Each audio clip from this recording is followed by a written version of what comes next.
Welcome, everyone, to Integrating New Advances in the Care of Patients with Cancer. Again, a Multitumor Symposium in partnership with the American Oncology Network. Again, our agenda today, we've completed Module 1 with lung cancer. We're starting with Module 2 with chronic lymphocytic leukemia. We're blessed to have faculty, Dr. Rogers here today from Ohio State University. So Dr. Carrie Rogers is Associate Professor, Division of Hematology at Ohio State, and will be talking to us today about CLL. These are her disclosures. We're going to level set with just some data from the AON practices as a whole. I think from the earlier slides we saw there were some 1,200 plus patients within the network who'd received some therapy for CLL. This is those who had documented deletion 17 or P53 mutations and those with IGVH mutations. This is looking at utilization patterns for those patients who received acalabrutinib versus zanubrutinib versus pirtobrutinib. And BCL2-based therapy with venetoclax. There's also a few CAR T patients. I just actually referred one this week for CAR T. So without further ado, we'll jump through the data. Dr. Rogers will go through that, then we'll go through cases and answer questions. So thank you, Dr. Rogers. Thank you. So I'm really excited to be talking to everyone about chronic lymphocytic leukemia. Also excited to be talking right after lunch, so I have everyone's full attention, and to be in Texas where the weather here is markedly better than Central Ohio right now. So I'm Carrie Rogers. I'm an associate professor in the Division of Hematology at The Ohio State University. And I wanted to start out by just talking about what the options are for CLL these days. So there's actually three main regimen types that we use as an initial treatment. The one that's been around the longest is the continuous BTK inhibitors. Then we have the venetoclax obinutuzumab, which was kind of next along, and then more recently, BTK inhibitor venetoclax regimens. So we now have two venetoclax-based kind of fixed duration options, and then the continuous BTK inhibitors. So the fixed duration regimens in general limit time on treatment, toxicity, from chronic treatment, cost, but do require venetoclax ramp up and have some drawbacks. So just to get people thinking about what the options are. These are the three approved covalent BTK inhibitors. I'm sure everyone's familiar with these. As people probably know, ibrutinib, the first-in-class drug, is now less preferred due to increased cardiovascular toxicities compared to the other two, and decreased selectivity. So it hits more protein kinases, as you can see from that colorful little kinase map on there. However, even though it's less preferred to start now, it is the one we have the longest data with because it's the first-in-class agent. So I'm showing you here some very long-term follow-up data with ibrutinib from RESONATE-2, where the median progression-free survival in this frontline trial was 8.9 years. So that is very long, and I've actually not seen a median PFS for any of the other BTK inhibitors because they just haven't gotten there yet. And also, this is pooled data from ibrutinib trials showing that patients with CLL taking a first-line BTK inhibitor can anticipate a normal survival. So the impact of this class of drug on our patients has been huge. The other two covalent BTK inhibitors, acalabrutinib and zanubrutinib, are also highly effective.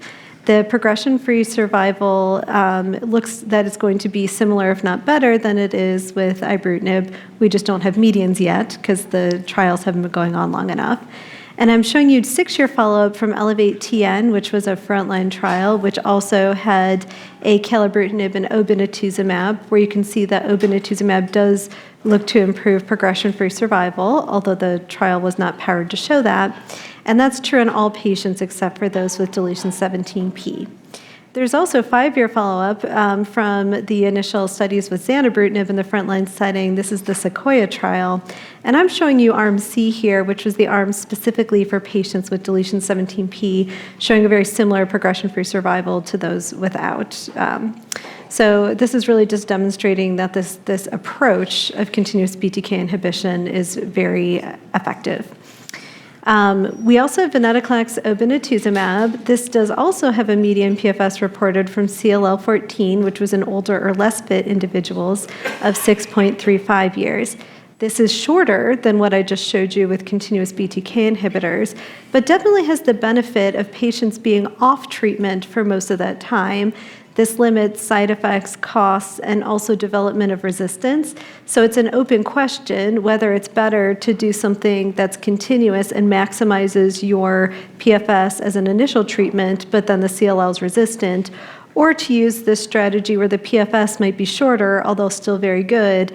However, retreatment or other kind of limited duration therapies could be used, or continuous BTK inhibitors after that. CLL13 was the same regimen, but in fit patients. This actually had an arm with venetoclax rituximab, which did not perform quite as well. And this data was extrapolated to the relapse refractory setting, which is why you'll see most people use off-label obinutuzumab in relapse refractory CLL, other than the approved combination antibody, which is Rituxan. I think the biggest thing is really Amplify got reported at ASH last year. This is a randomized phase 3 study of initial treatment in patients without deletion 17p CLL and compares a fixed duration AV or AVO to standard chemoimmunotherapy. Both the AV and the AVO had an improved progression-free survival compared to chemoimmunotherapy, really showing that chemoimmunotherapy is something that we should not be using for our patients. AVO did look to be slightly better, although the study wasn't powered to show that. It also was true that giving a more limited duration of BTK inhibitor, this was 14 cycles here, does limit some of the cardiovascular toxicities that we know to be common with this class of drugs. So that is a good strategy to reduce cardiovascular risk, although infection risk is still quite important. This is the overall survival data from Amplify, where you can see AV really has the best overall survival, although it's not statistically different, potentially from AVO. It is compared to chemoimmunotherapy. But when you remove or censor COVID-19 deaths, they all come very close together. AVO goes right up there with AV, and both arms where patients received an anti-CD20 had higher number of deaths from COVID. That might not be relevant in terms of mortality in our current age, but I think this does highlight a very real risk of giving patients anti-CD20 monoclonal antibodies that shouldn't be overlooked. There are, of course, zanubrutinib studies with these combinations as well. This is Sequoia, which is zanubrutinib venetoclax. This was an arm of Sequoia that was added for deletion 17p and then accrued non-17p patients for comparison, and had a complex MRD and response-guided stopping rule. So in this study, it looks like patients with and without 17p CLL or deletion 17p CLL did similarly. However, less than 10% of patients were able to stop treatment, and this is really more of a continuous strategy at this follow-up duration. There is Bovin, which is a triple therapy with zanubrutinib and venetoclax, again with complex MRD-guided stopping rules. More patients in this study were able to stop treatment, and you did get deep remissions, but I don't think this strategy is currently ready for standard use. What will hopefully be ready for standard use is zanubrutinib and sonrotoclax. So sonrotoclax is a novel BCL2 inhibitor that also has activity against BCL-XL, which hopefully improves the efficacy. It was combined with zanubrutinib in a very successful phase 1 study and was put into phase 3 testing compared to venetoclax and obinutuzumab. So I think this is going to be a really exciting trial. It's called Celestial, and promises to potentially establish zanubrutinib and sonrotoclax as a standard regimen. The study is fully accrued, so hopefully we'll get results at some point. Maybe not too soon, because we want the patients to do well. And then I think I'd be remiss if I didn't cover pirtobrutinib. So this is shifting a little bit to data with kind of the other end of the spectrum. So these are CLL patients who have received mostly both a BTK inhibitor and a BCL2 inhibitor. Some have CLL that's even resistant to both. And the comparison here was idelalisib, rituximab, or BR, which you're thinking that doesn't seem like a standard, but really in this space, nothing else really fits as a standard. The progression-free survival was improved with pirtobrutinib, but still was relatively short at a median of 14 months. And I think this is the best PFS we really see in this patient population and just reflects that this is where the unmet need is in CLL these days, this group. The safety data was very favorable with kind of lower rates of atrial fibrillation and hypertension than you'd see with some of the bigger covalent BTK inhibitor studies. Although I'll also point out that patients were really on treatment about 1 to 2 years, so you don't see the same cumulative incidence over time because the treatment duration was by nature shorter. I'm really looking forward to 2 phase 3 studies that have data now with pirtobrutinib as an initial treatment. One was a specific study of pirtobrutinib versus BR as an initial treatment for CLL. The other was pirtobrutinib versus ibrutinib, where a subset were initial treatment patients. The BRUN 314, which is pirtobrutinib versus ibrutinib, will be reported at ASH. I summarized some of the data from the abstract here for us. And this is a randomized comparison of ibrutinib to pirtobrutinib, where you have about a third of the patients taking this as a first treatment. The primary endpoint was overall response rate, which was in fact higher with Pirto. And you can see the 18th month progression-free survival is numerically higher too, with lower rates of AFib and hypertension, just as I've described. So I think additional follow-up of the study will be interesting, and I really look forward to the full reporting at ASH. The BRUIN 313 study, which is the Pirto versus BR strictly in previously untreated patients, does not have any data that's public yet other than the press release from the company saying that it had a statistically significant improvement in progression-free survival. So I really look forward to seeing that too once it's available. And then lastly, I know there was a lot of data in a few minutes, but I think I'd be remiss if I didn't cover BTK degraders because I think this is a really exciting mechanism for targeting BTK. So we so far have been very successful with our kinase inhibitors and then, newer BTK kinase inhibitors that target mutant BTK or target in different ways or better. But this actually binds BTK and uses the cell protein degradation machinery to just remove BTK. And it is effective even when there's BTK mutations, which are a major resistance mechanism in CLL. This is just data with one of these agents, BGB 16673, which is a BTK degrader. And you can see this is quite effective in a very difficult to treat or kind of heavily pretreated patient population. So I think at some point these drugs will become standard, and I look forward to seeing what they can do for our CLL patients. So I think I'll end there. Excellent. Thank you so much. We're going to move into a few case presentations at this point, and we'll start off with Dr. Lamar.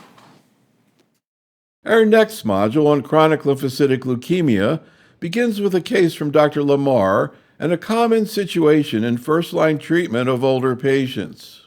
I have a 75-year-old gentleman with a history of atrial fibrillation on anticoagulation who was diagnosed with CLL and was symptomatic because of anemia and thrombocytopenia. He was started on zanubrutinib and responded well to therapy, but had significant bruising and just really didn't like it. We actually dropped him from full dose of the apixaban to half of the dose, and the bleeding reduced. However, the cardiologist was concerned about that dose reduction.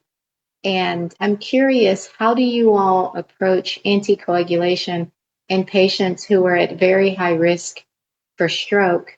Which wins? The conversation I had with the cardiologist is like, hey, can we do a procedure to essentially get this person off anticoagulation? And the cardiologist says, hey, don't we have other treatments for CLL? Do you ever consider potentially treating those patients with pirtobrutinib, or are you expecting the same toxicity profile? Any other questions about this case? a lot of patients are very interested in time-limited therapies. And so in those patients, are you all routinely looking at MRD? So I see you're a co-author on the Amplify study of acalabrutinib and venetoclax with or without obinutuzumab. Any questions about that for Dr. Rogers? I'm a big proponent of limited duration treatment. The Amplify regimen is on NCCN now, but I don't think it's FDA approved yet. I like to know what she's doing right now while we are waiting for approvals on the Amplify side and how she selects her patients. How does she approach a patient who's youngish or young, 40-ish? Is there any role for FCR? And when does she even bring up the topic of allogenic transplantation in 2025? Okay, a lot to unpack question-wise there, but we'll start off with healthy patient, no high-risk features, IGVH mutated CLL with no 17p deletion. What are your thoughts in initial frontline therapy today? I think that's an outstanding question. So I usually consider the CLL biology, patient comorbidities, and preferences. And here it sounds like comorbidities and preferences don't really have any strong pull, at least from what's provided. For IGHV mutated CLL without deletion 17p or TP53 mutations, you see an extremely good progression-free survival with both the fixed duration venetoclax combinations, ven-obin or BTK inhibitor venetoclax. So for patients with IGHV mutated CLL, unless there's a reason not to, I usually recommend a fixed duration venetoclax-based combination. Would the presence or absence of a 13q deletion, if you had that knowledge, change your decision in any way? Not really, because I think that those similarly fall in the really good risk category. I think if they had deletion 17p, that would definitely factor into my decision or make the discussion more complicated. So, For those patients that you're thinking about beginning with the BTK inhibitor, who choose perhaps not to do fixed duration therapy, what's your preferred BTK in this space, understanding the challenges or side effects of both? yeah, that's a good question. So I have really used either acalabrutinib or zanubrutinib. I've used them both. I think that zanubrutinib has that nice daily dosing scheme, unlike the BID with ACAL, which matters a great deal to a particular subset of patients. Also has more flexibility with dose adjustment. The ACAL really, if you look at the hypertension data, I think might be a little better. So for people with a lot of cardiovascular risk, sometimes I do that, but I use both of those. And actually insurance has decided for me a few times. And I think between those two options, I have no problem if the insurance prefers one or the other. What if insurance were to suggest ibrutinib in this space post-IRA? Yeah, so if insurance actually had prescribed zanubrutinib once and they said you can have acalabrutinib, ibrutinib, or pirtobrutinib, and I found that very confusing because it was a frontline patient. If ibrutinib were kind of required by the insurance company, I would probably appeal that based on the cardiovascular risk. Perfect, thank you. All right, if a patient with CLL, we know bruising can be significant, and I know everyone's seen that. So if they're having significant bruising or bleeding related to the BTKI, what are your thoughts on pirtobrutinib in that setting, or is there a dose reduction, a solution that you would recommend? Yeah, I think the bruising is really hard because it doesn't always get better with dose reduction. And it seems to be some people have a lot of it, some people have none. Pirtobrutinib, just in my experience, seems to have less bruising, but it's not zero. So if someone had life-threatening bleeding, I would not give them pirtobrutinib. I also worry that we don't know if you can use covalent BTK inhibitors after pirtobrutinib. So for a young patient with several decades of lifespan, I would not switch to that as a frontline option. For someone who's older, where they're probably going to get one or two treatments in their natural lifespan, I do think that would be reasonable to try. I know you showed some slides with respect to MRD testing and what its role might be in this disease space. How are you using MRD in your practice in addition to lab and routine scanning to determine when you may or may offer a patient a treatment holiday or discontinuation in the BTK space? Yeah, that's also a very important question. I don't use I use MRD quite a bit in research studies, but don't use it a lot in like routine clinical practice. It seems with continuous BTK inhibitors, the longer people take them, the longer the remission will be when you stop them. So stopping within the first 6 months doesn't work very well. Stopping within 2 years, the median to needing treatment again is 2 years, but I've had people that have stopped 7, 8, or 9 years, and I used to do MRD testing to say, okay, if we can't detect leukemia, then it would be more reasonable to stop it. But I have seen some people who needed to stop at 8 or 9 years due to side effects or some other health condition, and they actually stayed in remission a good long time. So I think that's just one factor to look at along with the others when you're having that discussion.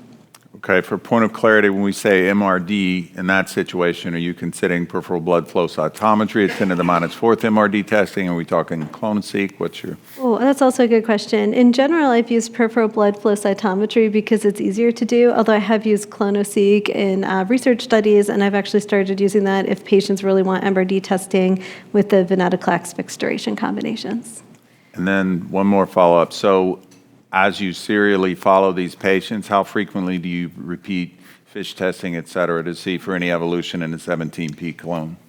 So at time of relapse and then at time of needing a next treatment. So before each treatment I do that because knowing that information will help select the next treatment. Perfect.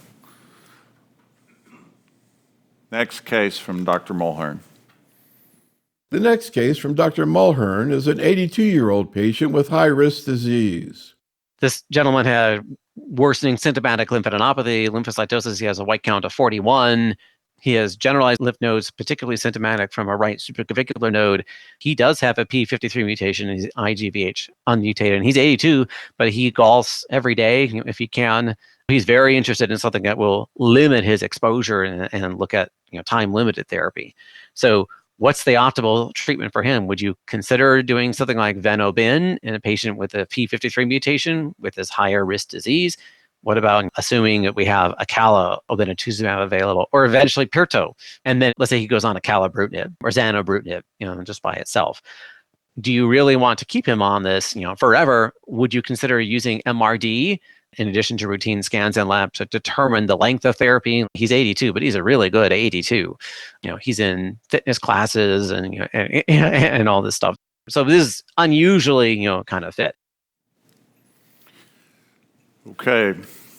In general, what is your preferred initial treatment, Dr. Rogers, for an otherwise healthy patient with an unmutated IGVH with no deletion 17p? And, as Dr. Mulhern brought up, how much does age factor into that and the natural longevity there? Yeah, I think this is the group of CLL patients where really all the options are pretty open. So I have some patients that really want to maximize their benefit from first-line therapy and just want to take the BTK inhibitor continuously. And actually, some people pick that due to convenience. Like this patient who I think was 82 golfs all the time, and some of those patients don't want to come in for any of the venetoclax hassle. I have used AV as a standard of care since it's in the NCCN guidelines, so sometimes I can convince some people to come in and do the ven, even though they weren't willing to take the time to do the Ven/Obin. But I think lifestyle factors, comorbidities, other things actually have more weight than the disease biology for this group for me.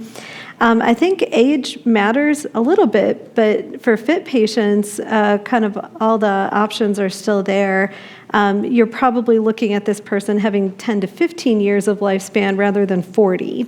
So when you're thinking about sequencing of treatments across someone's lifespan, the 40-year outlook is not quite as good. And I've said that to some people in their 80s, and they thought that was hilarious, that their 40-year outlook was bad. So I think that matters a little bit about age. But all these drugs have been studied in an older and less fit population. I know you presented a number of slides looking at 3 drug regimens. And we've got a question coming, but is there a place where you would consider a triple drug in the frontline setting? Yes, definitely. So we have used IVO. We have a study with that. So we've had it investigationally for years. I think that the 3 drug regimens are quite good. They are tolerable, especially when you look at some of the stuff we've treated people with in other cancers. So I think that the anti-CD20 adds some infection risk and certainly a hassle factor. So you want to select patients where that's going to be worth it over just AV. The patients were, and so just, I didn't actually say this in the presentation, but for patients with IGHV mutated CLL, they do so well, the OBIN actually doesn't help. So you want to make sure you're using that in someone where you know they're going to have a benefit. And then especially younger patients that don't have deletion 17p CLL, they're probably going to be around long enough to realize this, potential emerging PFS benefit. So I think I would try to convince someone who's younger and has more lifespan or would experience more treatments over the lifespan that it's worth it to come for the infusions. And then my personal concern about people, ending up hospitalized from viral infections is lower in the younger population. So younger being probably 65 and under-ish. We get younger as we get older, right? Right. Okay, so in general, what would your preferred treatment be for those 17p deleted patients, understanding, the poor prognosis there? Oh, yeah. So, the best PFS in the frontline setting with deletion 17p CLL is with continuous BTK inhibitors. That is very clear. And so anything that is a fixed duration, time-limited strategy, you see that the people with deletion 17p CLL do not have as long of a progression-free survival. So I always talk to people with deletion 17p CLL about maximizing their benefit from initial therapy in terms of PFS. Many of them do want to do BTK inhibitors for that reason, although I certainly have treated patients who really wanted a fixed duration treatment with venetoclax-based regimens, and I don't think that's wrong. I've also had some patients where AFib was destroying their life. I'm sure we've all met those people, like the AFib's worse than the leukemia. And then certainly I would treat them with a venetoclax-based regimen. I haven't done this yet myself, but there's some data that Dr.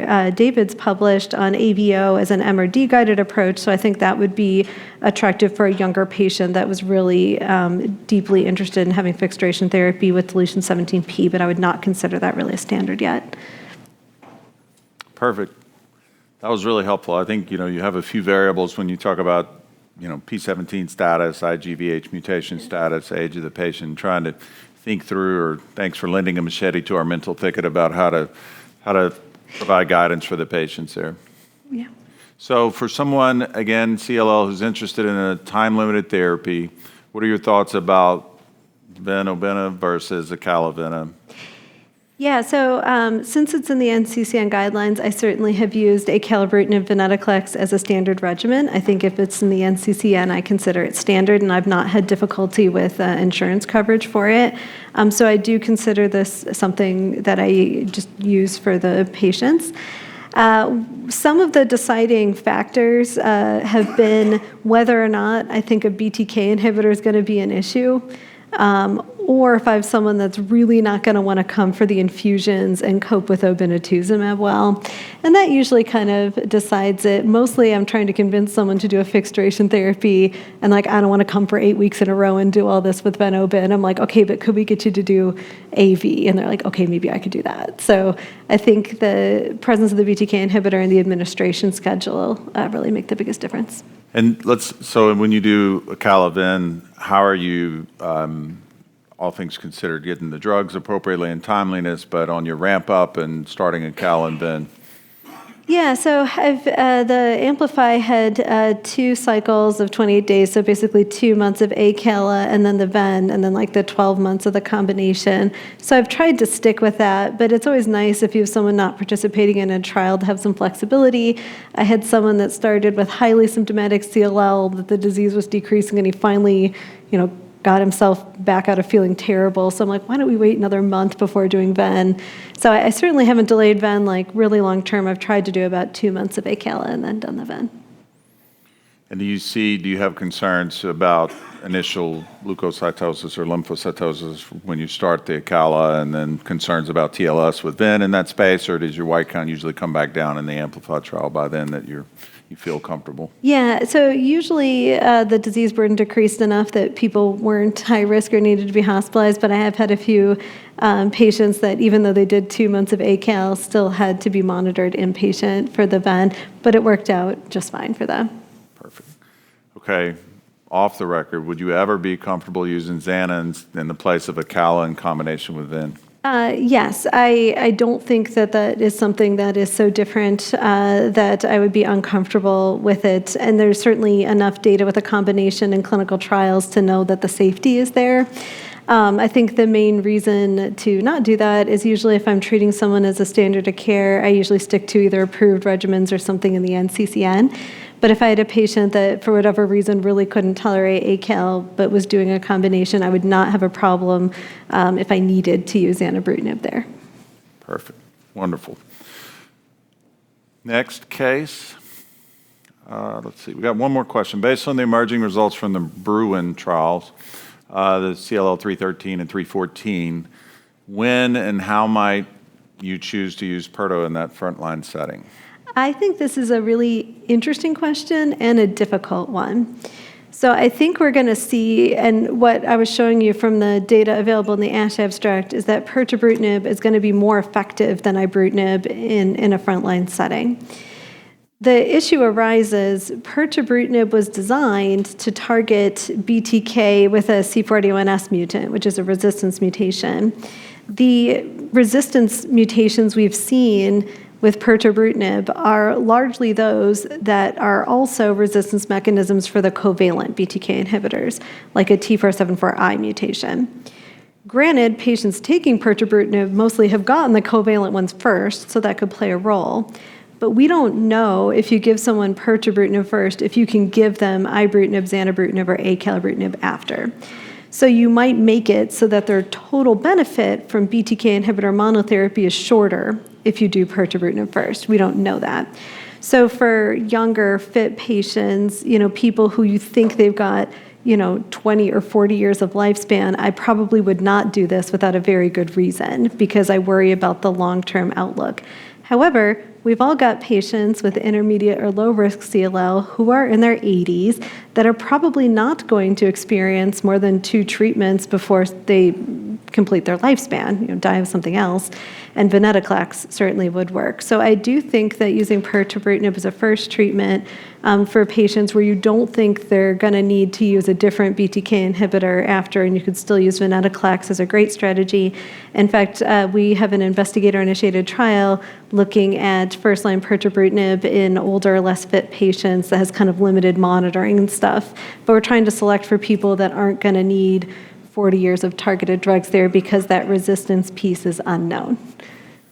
Interesting. I think paralleling the lung space with osimertinib and seeing it, leapfrog first and second generation TKIs, and so maybe because of loss of benefit in the sequencing, that wouldn't be wise with Perto in this space. That's a great way to say it. Yep. Perfect. Okay. Next case, Dr. Warsh. The next case, presented by Dr. Warsh, is an 84-year-old woman with CLL who, after an observation period, was noted to have thrombocytopenia, neutropenia, and progressive lymphadenopathy on imaging. She then responded to ibrutinib, but treatment was held due to cardiac complications.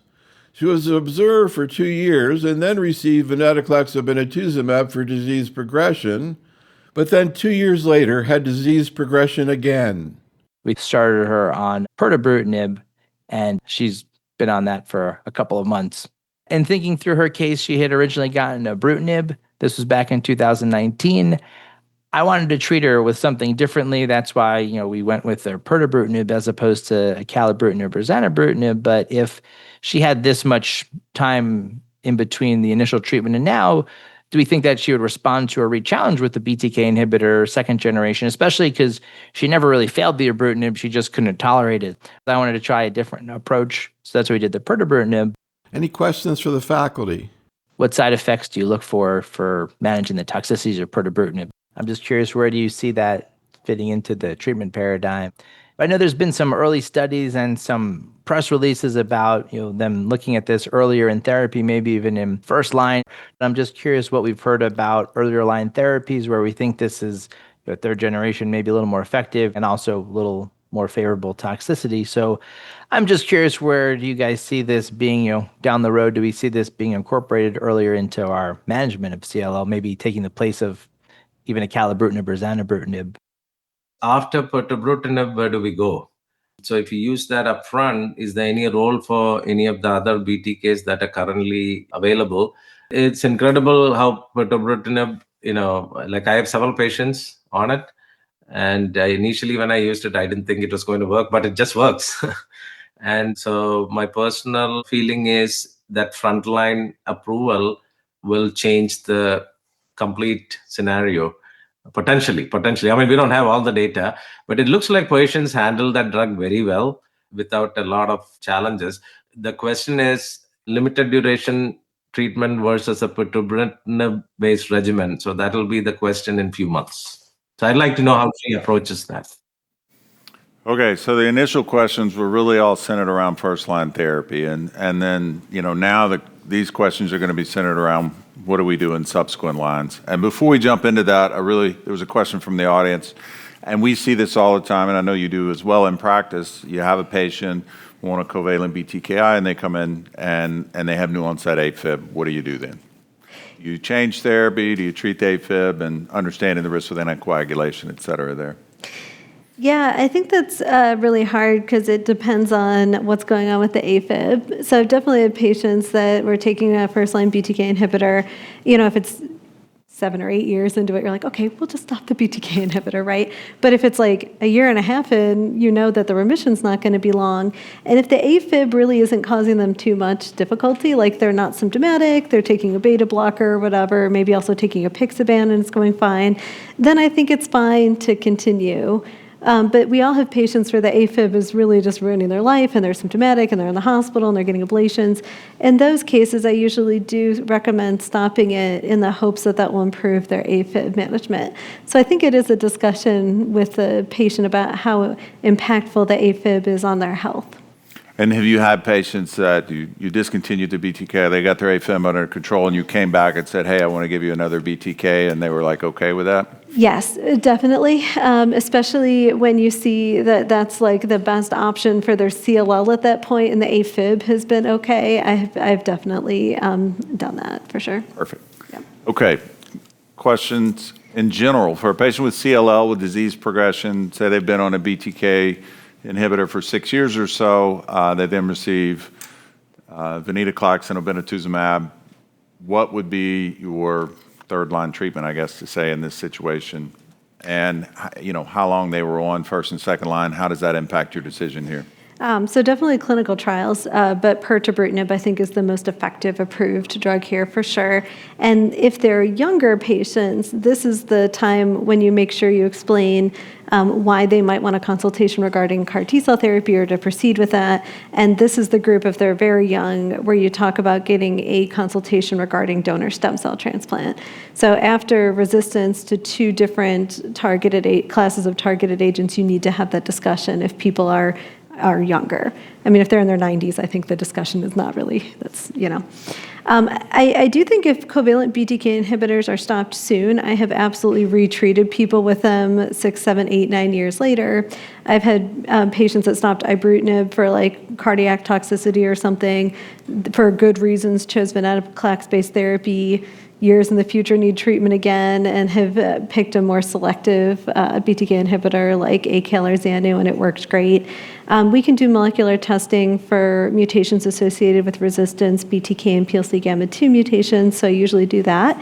But there's some retrospective data, and also we've just seen that if the exposure to a covalent BTK inhibitor is short and they are responding well when they discontinue it, you can absolutely reuse that class of drug.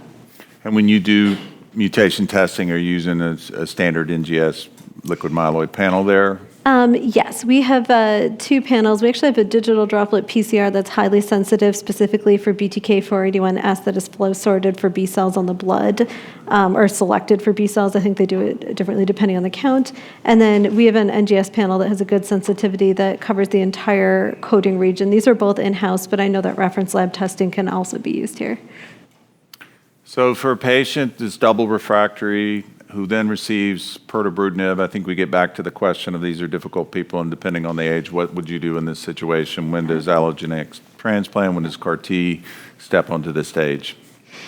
Yes. So for patients who had significant exposure or treatment to a covalent BTK inhibitor and venetoclax, and then are on pirtobrutinib, you need to have a discussion about what their expectations are. Things like BTK degraders can work here. There's investigational therapies that can work. Pirtobrutinib, the median progression-free survival is like 1.5 years. So if you think someone's got more than 1.5 years of lifespan, which is basically everybody, this is where you have to have a talk about lysocell. If that's ineffective, referral to consider donor stem cell transplant, which doesn't have great outcomes, but these are the patients who might die of CLL. I will say that before we had pirtobrutinib, or when we only had it investigationally, and there's some investigational BTK and BCL2 inhibitors that might help, so I don't want to say that there's no hope here. Investigational therapies are quite good in this situation. But the combination of a covalent BTK inhibitor and venetoclax for patients who were or had CLL that was resistant to them as monotherapy actually does work and can get deep remissions. Why? We are not sure. We've published our retrospective data with this. This is an observation from others as well. So if the CLL is resistant to the drugs individually, the combination can still be effective. So for patients who are unfit for cellular therapy, unfit for clinical trials, you can get some activity there. So what you're saying is in these high-risk people, pirtobrutinib is not going to avoid the need for some other therapy. The median duration in that situation after double failure is going to be 18 to 24 months or... Yeah, and I didn't get to say this before, but pirtobrutinib seems to be the most tolerable drug that I've ever used. You do see some BTK inhibitor side effects, like a little bit of bruising, but people sometimes think I gave them a placebo, even though it wasn't in a clinical trial, until they see their lymph nodes going down and their blood counts getting better. But this is where you really need to convince people that if they have a lot of lifespan left, pirtobrutinib's not going to go the distance. And these are people who took a BTK inhibitor, which is easy, venetoclax, which was harder but relatively easy, pirtobrutinib, which was the easiest of all, and it is difficult to convince people that then they need to go do something like CAR-T. But that is the population where clinical trials, CAR-T, referral for a consultation regarding stem cell transplants important. Or you have some people that are reaching the end of their lifespan and they're like, okay, that's fine. But this is really where you need to have that discussion. And thanks for calling out the really limited toxicity from Pirto. I think a lot of us love that because it's easy to manage, and so would love to move it frontline, but want to do so, with eyes wide open there. And so understanding the sequencing risk that you may pose. Yeah, I do want to say that there's a Pirto study, there's a PVO upfront one and PVR phase 3. So using it in a fixed duration combination could limit resistance and really be a way to maybe benefit from that even more in an upfront setting without the resistance concerns. So as we see folks that may progress through Pirto, and we're beginning to have discussions about CAR-T, allogeneic transplant, bispecifics. What are your thoughts on two questions? Number one, what's the role and how you may need to debulk them to get there, right? So obviously you want to avoid BINDA and you lose all your T cells, but what would you use for debulking? And then what would be your preferred? Is it, is there a BiTE that's coming? Is it CAR-T? Is it allo transplant in that space? Yeah, so I try to get people for CAR-T before doing an allo transplant because I just think, one, the toxicity is less, and two, the data actually looks better. So lysocell is about a 20% CR rate by itself. That's certainly not good enough. CR is what you need to get the really durable remissions.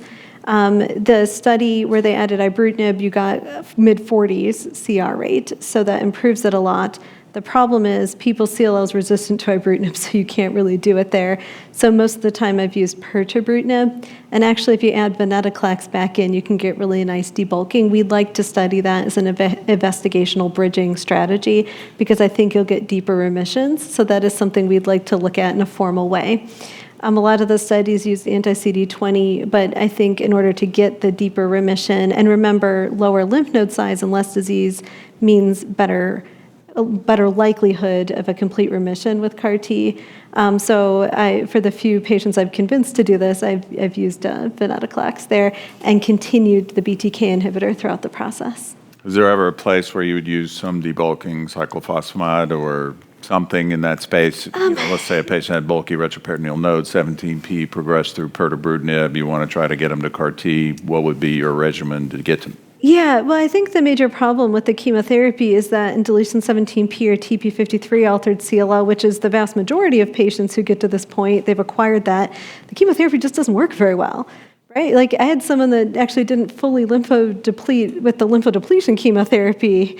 My colleague in cell therapy was like, what is happening? I'm like, well, that's CLL that's just resistant to this stuff. So I don't know that that's going to work as well as some of these other approaches, although I certainly don't think it's a wrong approach if you're just trying to get everything down before the cell therapy. Perfect. Okay, we got one more case from Dr. Iannucci. The next case from Dr. Iannucci is a 78-year-old woman. In 2020, she enrolled in a clinical trial with ibrutinib, with or without pembrolizumab. And she responded wonderfully as far as her CLL, however, had significant, what we believe in retrospect is IO toxicities with vestibular dysfunction, arthritis, immune-mediated transaminitis, and she was taken off trial and then observed again. So she was observed until 2023. We repeated cytogenetics due to a rising white blood cell count and some B symptoms that she was having, worsening splenomegaly, and she continued to have deletions at 13q, 11q, and now she has a 17p deletion that she did not have initially. She developed progressive cytopenias in late 2024, and we decided on a regimen of obinutuzumab and venetoclax. And so she's done okay. She's kind of struggled through it, but she did complete her therapy. Her white blood cell count is normal. Her flow cytometry is now normal. I did do a bone marrow biopsy on her, and there was no evidence of CLL. And so she is under active surveillance.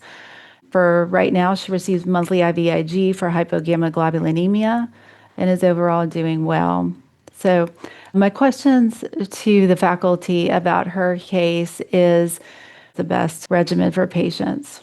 She didn't like the idea of being on Bruton's tyrosine kinase inhibitor forever and ever. She liked the idea at that point of trying to proceed with a treatment that was self-limited. Yeah, I think it's a great case, and we all see this, right? I mean, plenty of patients who come in and say, I do not want to be, I don't like medicines, I don't want to be on continuous therapy, I'll do something for a bit, but then I'm off. And so how does the disease-free interval, duration of response impact your decision there? Yeah, I mean, that's a great question. There's actually a survey from the CLL Society showing the vast majority of CLL patients want fixed duration treatment, although there's a very reasonable minority that actually want continuous treatment, and it's probably the same people that don't like observation, right? So I think for Ven-Oben, I definitely have and do retreat people probably if they got less than a year of benefit after. I certainly wouldn't try it again as a fixed duration strategy. You could probably recapture the response and leave them on it. If it was more than 2 years, I'd feel fairly comfortable repeating it, especially if it wasn't the frontline setting. But I don't know that that's based on any particular data. I think that's interesting to see. The Revenge or Revenge study is going on right now to look at retreatment after frontline Ven-Oben. I think that'll be informative.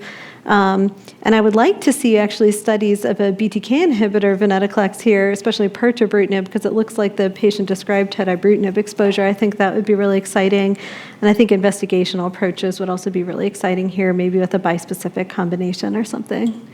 Thanks. So with our last few minutes, can you talk a little bit about sonrotoclax, what its role might be, toxicity versus venetoclax, and what are your thoughts about the degraders? You know, we've seen sort of underwhelming results in, say, PROTAC therapy in the estrogen and prostate androgen space.